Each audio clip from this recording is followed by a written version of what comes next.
السلام علیکم ورحمۃ اللہ وبرکاتہ۔ وعلیکم السلام ورحمۃ اللہ وبرکاتہ۔ شیر اعظم اتاری خیبر پختونخوا لکی مروت سے ایک ماہ کے لیے الحمدللہ حاضر ہوں اعتکاف میں۔ زمان سوال دادے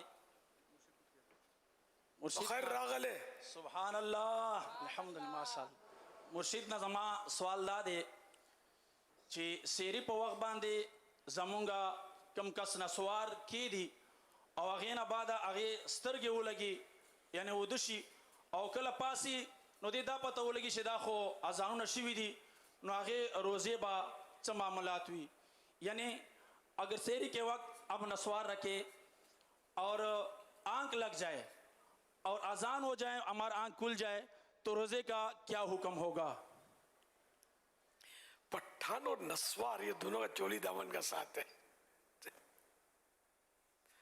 نسوار سحری کے ٹائم پہ رکھا، سو گیا اور سوتا رہا، اس کے ذرات جو ہے تو وہ حلق سے نیچے اتریں گے اور یہ روزہ ٹوٹ جائے گا، نہیں ہوگا مطلب روزہ۔ نسوار اگر استعمال کیا ہے یا اس دن جو ہم نے مہم چلائی نا یار اس کی گٹکے کی نسوار کو بھی لینا چاہیے۔ نسوار بھی اچھی چیز تھوڑی ہے، یہ تو اس کا ظاہری نقصان تو موجود ہے، ادھر کے دانتوں کا ستیہ ناش کر دیتا ہے۔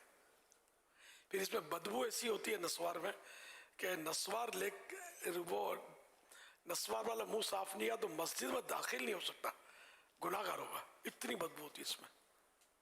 یہ پٹھان بھائی میری تائید کریں گے،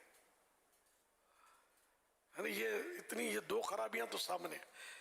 ایسی چیز ہم کیوں مطلب استعمال کریں کہ ہم کو مسجد کی حاضری سے روک دے؟ نماز کا ٹائم ہو گیا، منہ صاف نہیں ہو رہا، آسانی سے صاف تھوڑی ہوگا اس سے۔ یہ ایک طرح کا تمباکو ہے یا کچھ تمباکو ملا کر یہ بنایا جاتا ہے، اور یہ خاص کر یہ پٹھان بھائی استعمال کرتے ہیں، تو اس لیے وہ